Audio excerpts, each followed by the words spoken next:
about a year ago, we were contacted by a war ethics professor from the UK stating that while conducting interviews for a book that he was writing, the book is called Reaper Force, he came across a Reaper operator from the British Royal Air Force who shared a story about an incident in Afghanistan that occurred while he was providing overwatch for an American Marine unit.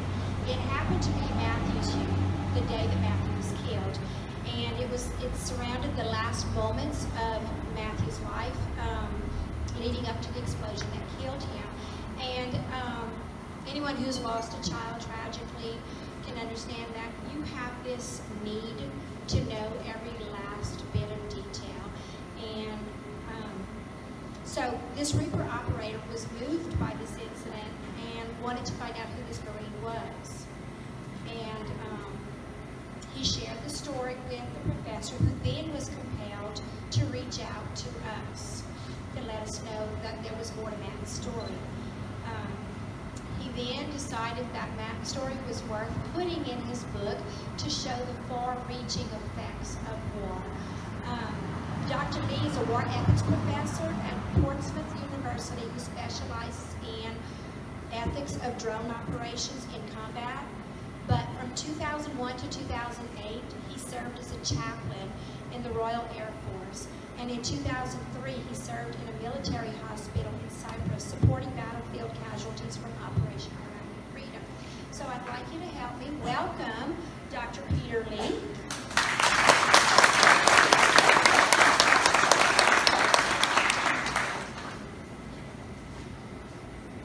This is a very surreal, humbling, exciting visit for me. And I'm aware of many, many things. One is the temperature. I'm from Scotland. It's not like this in Scotland. and the other, I'll talk louder. Everyone keeps telling me to shut up and talk quieter, so I now have permission to talk louder. I am aware my accent might not be very easy to follow. I can only apologise for that. It's just the way I was brought up.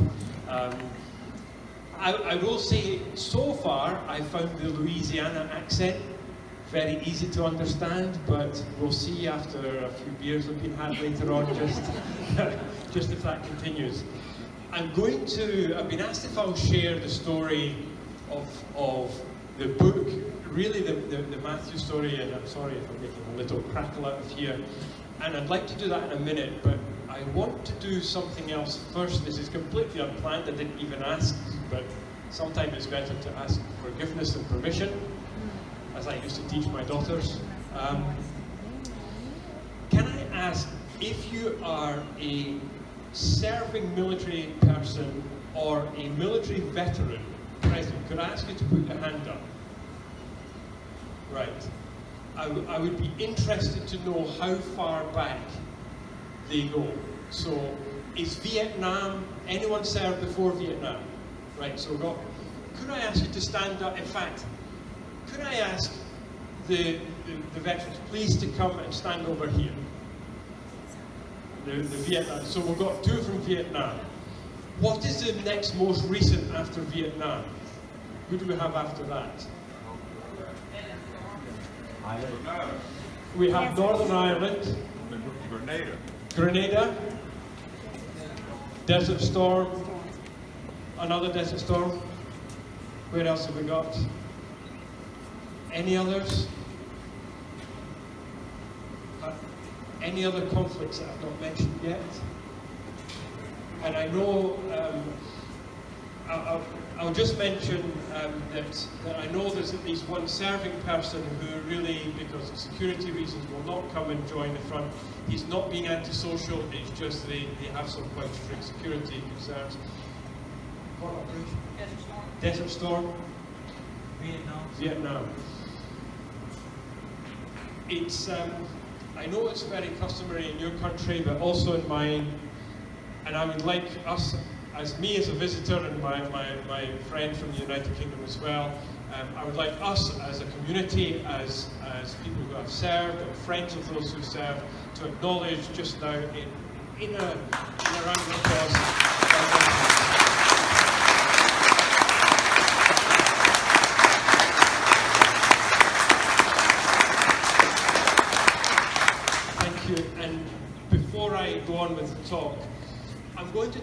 something very serious which has impacted your community over these last few years and impacted your whole country. Before I ask these veterans to sit down, I would like to ask everybody to stand up, and I would like us to observe 1 minute of silence to pay our respects to those who are serving right now from your country and my country around the world, and to those who have fallen. And I'll tell you when 1 minute has passed.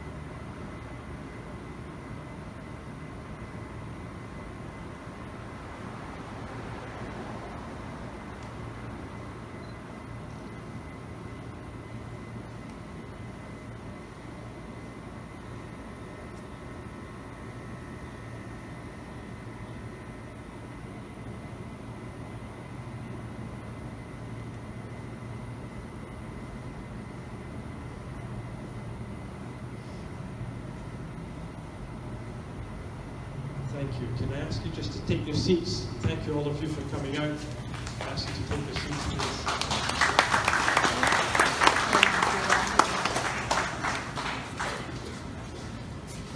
I'm going to talk about this book that I've just written. There is one copy. This is it. Until I think next week when it is published. So this copy I got it from my publisher, but I'm going to be leaving this with Jeff and Alicia. I feel that theirs and Matthew's story is the most important story in this, and this is my gift to them, but I think they might like you have a look at it. And I'm going to tell you a little bit about how that came about. I was in the Air Force as a chaplain, as was mentioned. I started an academic career about 10 years ago. I'm happy to share that the reason I went from being a chaplain to being an academic is I was affected by war, 2003. As some people in this pavilion will have been affected by war, that's how it affected me. I just struggled to continue. But I kept my interest in the military, and I taught at the Air Force College in the UK.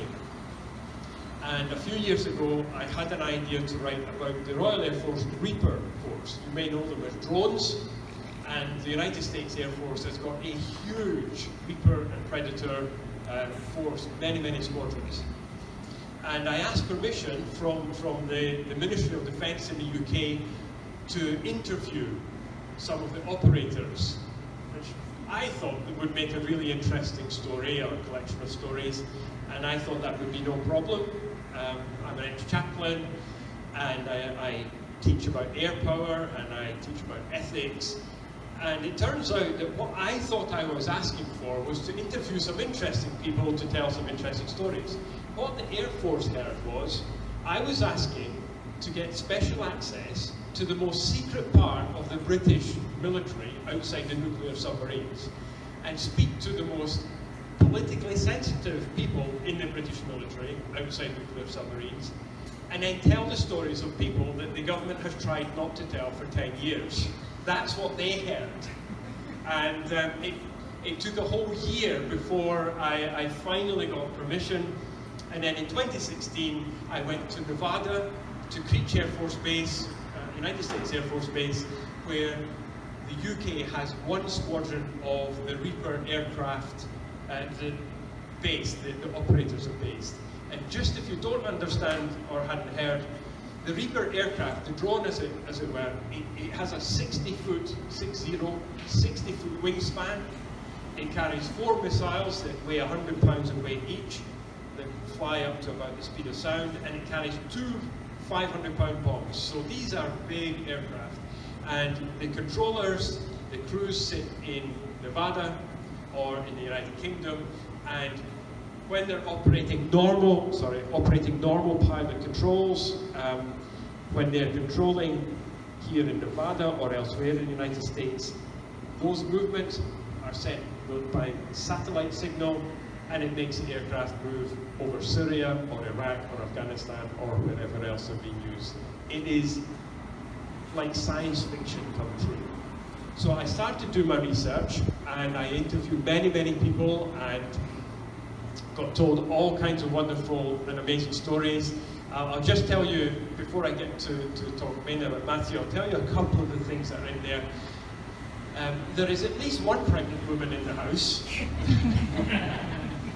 There's at least one. Now, I was interviewing one of the women operators. Her job is to use the joystick, and control the crosshairs, so that when the pilot fires a missile, her job is to control that missile. Wherever the crosshair goes, the missile goes and hit a target, and that target could be a human target, or it could be a building or something else. I don't want to be too graphic, but I think you get the gist. Her job is to make sure that missile hits that bad guy. Simple. So I interviewed her and I said, what have you done that's interesting? And she said, well, I used to be a weapons systems officer or navigator in a fast jet, in a Tornado jet, which if you've ever seen the film Top Gun, she was like Goose. Right, so she sits at the back, and she had fired missiles from the back, from the jet in Afghanistan, and I'd seen pictures of her in her flying suit standing in front of the jet, and then she moved to fly the Reaper, the Reaper aircraft remotely. And so she said, well, I flew this, and I did that, and then I moved to Reaper, and then I fired those, and then I killed these Taliban guys, and I killed these ISIS guys, and when I was pregnant, I killed those. And I went, whoa, let's backtrack that just a little bit. Let's walk that back to when I was pregnant. So tell me a little bit about that. And when she was between 3 and 4 months pregnant, now, those of you who've been in the military, or you know of the military, even where women are allowed to fly fast jets today, which they do equally with men, once a woman declares that she's pregnant, she's grounded until after the child is born and no more flying the fast jet. However, the Reaper is flown from the ground. There are no G-forces, and it is physically perfectly safe. And so I said, tell me a bit more. And when she was between 3 and 4 months pregnant, sure enough, one day there was these Taliban bomb guys, bomb makers, and her job was to target these 2 individuals, and she told me the whole story. And that is one chapter. The chapter's called 3 months, because she was more than 3 months pregnant. So I was feeling a bit brave in the interview, and I said to her, look, my wife has given birth to our 2 daughters, and now I may be about to create some marital problems here, so I apologize.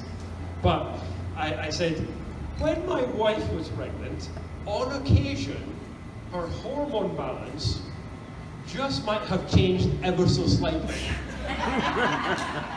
Just a little bit. And so I said to her, and this is all in the book, it's absolutely true.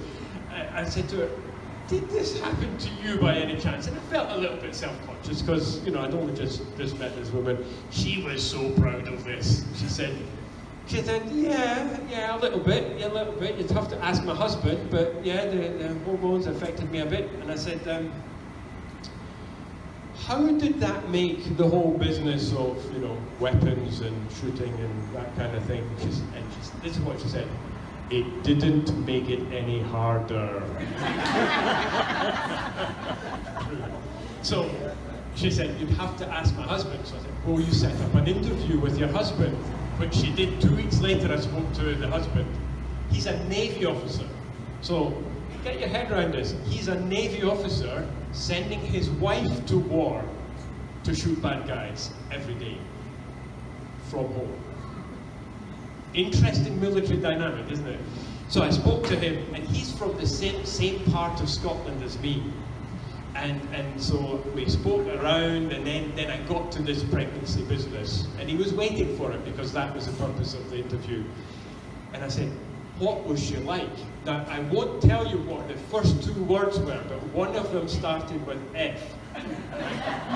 He went, oh. whatever that other word was. And he said, I remember that.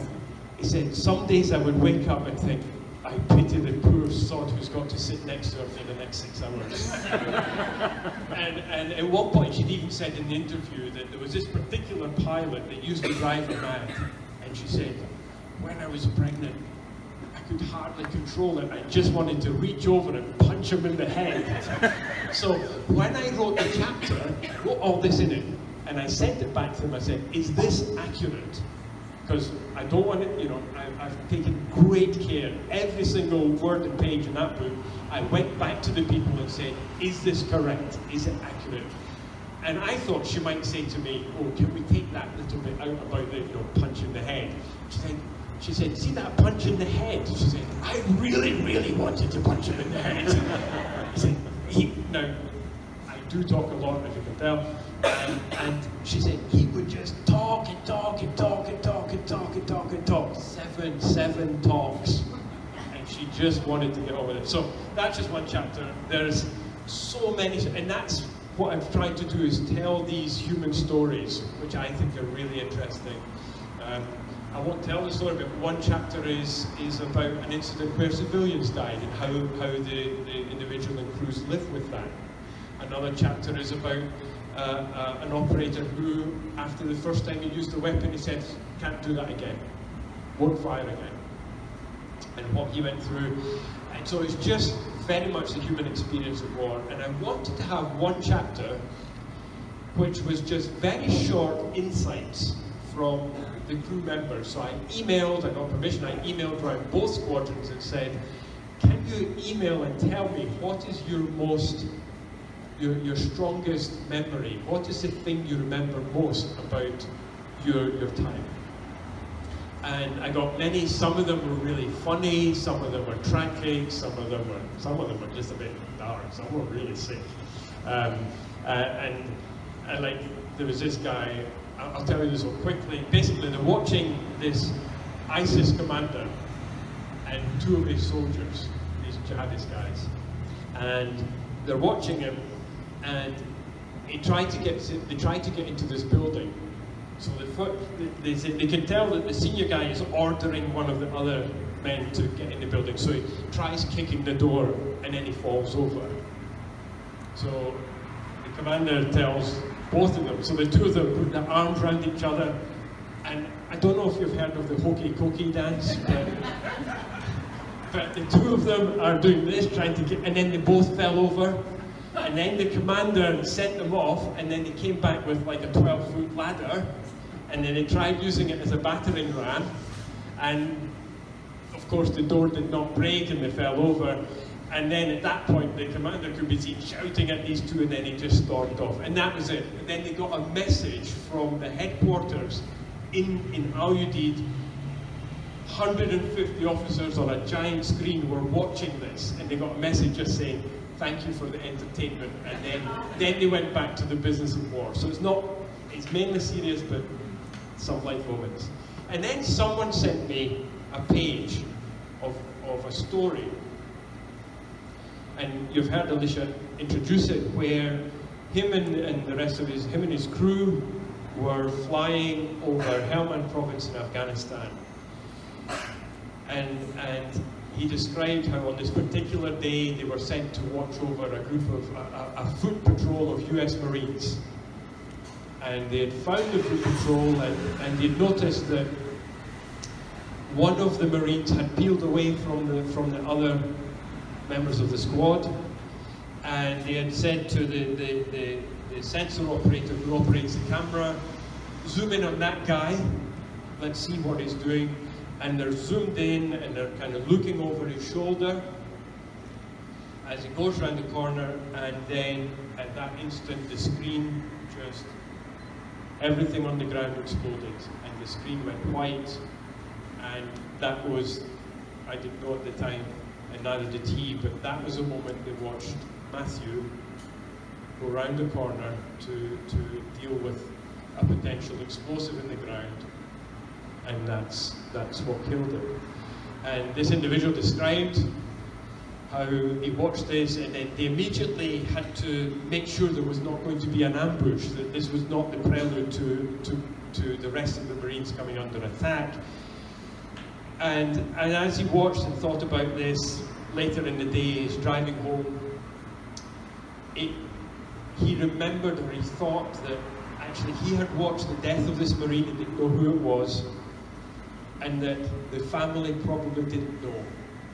And this individual had done casualty notification. I've done it. If any of you have ever had to do that terrible thing, where you knock on a front door and you say to a wife or parents, your husband, your children are not coming back, it is, for a professional military person, the worst day of your serving life, because you know you're about to destroy that family. And so he drove home, parked his car in his garage, and shed some tears, just thinking about this Marine, this family that he did not know. Some days later, the next day he had the opportunity, he went to the casualty cell at Creech Air Force Base and said, "Can you tell me the name of the Marine who died at this location on this day, a few days ago?" And he was given a name, and the name was Matthew Richard. So he Googled Matthew Richard, and saw the picture. The family had a website already, people were leaving messages. And he just felt that he couldn't contact the family because what do you say? And at the end of it he said, "And I think of him all the time, and once a year on the anniversary, and by the way, I might not get through the rest of the story without some tears. If that happens, bear with me, because this is a moving story for all of you in particular." And once a year on the anniversary, on the 9th of June, and I see the t-shirts, and I've got one that Jeff and Alicia gave me, he would put time aside to remember this Marine that he had never met. And he said, "And Pete, that is the thing I remember most. This is someone who's been at war for years and years and years, who has seen terrible things, who does the things that Reaper crews do. They fire weapons, they drop bombs, and this was the thing that he remembered most." And he mentioned he hadn't approached the family, but said to me, "Do with it what you want to do with it." So I had a very sleepless night. I have to say I shed a tear as I was watching this. There's a reason I was no longer a chaplain, and part of that reason was dealing with this kind of thing. But I spoke to my wife at night and said, "This Reaper guy is, because the Reaper's at 20,000 feet with his camera zoomed in, watching closely, this person might be the only person who saw those last few moments of that Marine's life." And the one thing I do know from when I've had to bring that terrible news to families is families generally want to know every tiny detail, no matter how painful, because it is part of their family story, it's part of their loved one's story. And I felt this little bit belonged to the Richard family. And I didn't sleep really that night, and the next day I wrote that email. I went online, I found the Matthew Richard Memorial Foundation, there was a little contact button, and I started writing. And I wrote with tears in my eyes, wondering if I was about to inflict terrible pain on this family I didn't know. But I equally felt the family should have the choice to know what this Reaper crew member had seen. So I emailed and said who I was and what university, because there's a lot of nut jobs out there, and I may well be one of them. I'm not saying I'm not, but I gave them some information so they could. I said, "I'm writing this book, I've got this information, I apologize if this is bringing back pain for you, but if you want this information, I have some information, I will send it to you." And some hours later I got a message back, and it just said, "Hi, I'm Jeff, I'm Matthew's daddy, and the family would like to have that information." And I put the family, and I sent it, and then Jeff and Alicia contacted again and said they would like to thank that Reaper crewman, that airman, for remembering their son. So I put them in touch. I made contact between them. And then I got to speak to Jeff and Alicia, and then they told me about Seth Hickman, who was Matthew's squad leader, and said, would you like to speak to Seth? I said, yeah, I'd really like to speak. So I spoke to Seth, the squad leader, and partly he's checking me out and checking out the accuracy of the story, quite rightly. And then once Seth was satisfied that what they saw on the ground was what the Reaper saw from the air, he said, would I like to speak to some of the other Marines? And he introduced me to 5 of the squad, all of whom come down here for the run every year. And after I'd spoken to everybody, I went back to Jeff and Alicia and said, look, this, instead of being one page in my book, this is now a whole chapter in the, would you mind if I write about your son to keep his memory alive? Because I think it says something about war and the cost of war. I was a chaplain. I never shot rifles or dropped bombs or fired missiles. For me, war was always hospitals, death, funerals, bereavement, counselling, kinforming, casualty notification. That was that's war as I've experienced it. And I wanted to write this story to capture Matthew, to capture the squad, but also to capture the human cost of war, which is felt by the families of those who are left behind, felt by the communities, which is all of you, because when wars are finished, our countries often forget, and the individuals and the families and the communities are left often forgotten and isolated. And about 4,000 or more US soldiers, Marines and others have died during the War on Terror. And you will struggle to name more than Matthew and perhaps 1 or 2 more, because they're largely not remembered. And I felt that me and my little book about the British Reaper Force, I can't remember all 4,000 of them, but I can remember 1. I can tell the story of 1, and that's Matthew. And so I spoke to them and I put the story together, and they sent me photos, and Seth sent me the eulogy that was said out in Afghanistan when they had a memorial for Matthew. And then I put the whole story together, including all the details about how I came to have this story.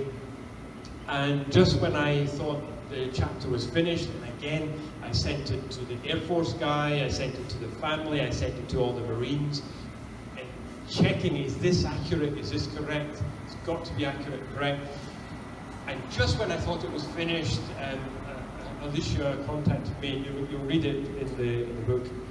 Alicia contacted me and said, would you like to know what happened to the family that day? And that email, I didn't tell you, Alicia, that email, I'm sure it was painful for you, that email was yet another one that reduced me to tears. And I wrote and said, if you can write it down, it'll be very painful, but I will put it in. And so the section begins. The doorbell rang at 5:45 in the morning. And it tells of those days, the immediate hours, the days after, the meeting the other Marines as they came back. I cannot imagine, Jeff and Alicia, what it costs 2 people to go and meet all the men that loved and fought with your son when your own son doesn't come back with them. And it's all in there. Now, I'm going to try, and I'm not sure I'm going to achieve this, but I'm going to try and read the last 2 or 3 paragraphs of not only the chapter of the book, because this is the epilogue of the book, this is how it finishes, because for me, once war is over, all you have is the remembering. And the chapter is called Remembering, and it's remembering Matthew, Corporal Matthew Richard. And I'll try to read this out, but I may need to call on help.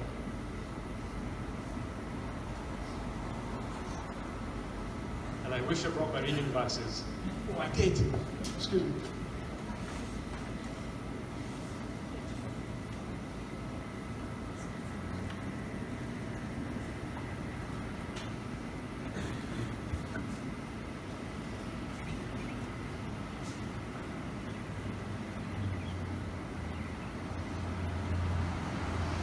And this is the last 2 paragraphs, not only of the chapter, but of the book.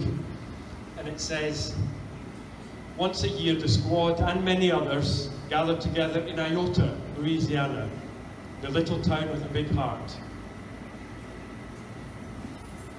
to run the 5K memorial race. Jeff and Alicia have invited Ross, that's the operator, Jeff and Alicia have invited Ross to Iota to run with them, and he's making plans to travel out. They remember what was and imagine what might have been. From Louisiana to Los Angeles, the squad has scattered, but they all remain bound by the invisible thread that starts with Matthew Richard and his family, reaches out to his squad members, and leads back to that compound just south of Fort Lambert in Afghanistan, where Matthew died. It is a thread that extends across the Atlantic Ocean, where a far-off British airman also remembers. So I would just thank Alicia and Jeff and the whole family for allowing me to share your story with the world, really, or as many people want to hear it as possible. I'm honoured to hopefully try and keep Matthew's memory alive in a small way in this book that I've written. And I'm humbled by being allowed to come and invited to join you, to come to your town, to tell you about the son of your town. It somehow doesn't feel quite right, and somehow feels very right. Thank you for listening to me. I hope you understood a good amount of that. I'm going to ask if I can have a couple of volunteers for the couple of the kids, if they'll come and help, because one of the things that my publisher did, the book's not out for a few more days, and I wanted to do something or leave something from me to kind of remember. And my publisher made up some of these cards. On the front, it's just got the book cover, but on the back, I asked them to make up a special card, and it's got the name of the chapter. It's got Remembering. Corporal Matthew Richard, killed in action, US Marine Corps. And I've got a stack of them. I've signed them, and Ross has signed them. If you don't want one, don't take one. If you want to throw it away, throw it away.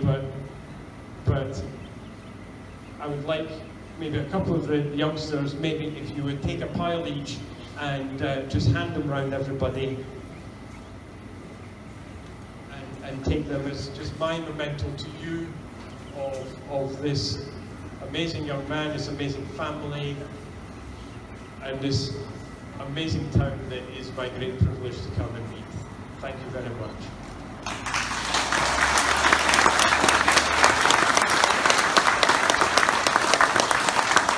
I don't know if anyone, because I believe there's going to be food or something, so does anyone else want to come in and give instruction as to what's to happen next?